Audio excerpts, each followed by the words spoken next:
Honor is unveiling its new X7e. Honor X7e does have a massive battery, and we are unboxing a black color model of this series. Phone has a very clear design as well. Android 16 comes with the Honor X7e by default. There will be TFT LCD touchscreen display and 720 by 1604 pixel resolution with 6.61 inches screen size with 120 Hz refresh rate.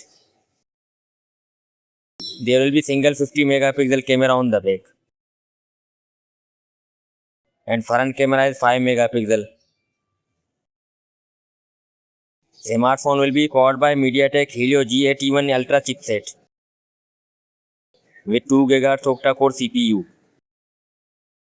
Honor X7e does have 6GB of RAM and 128 and 256 GB of storage. Fingerprint will be side mounted. Battery will be 7500 mAh with 45 watt fast charging support. The price is $228.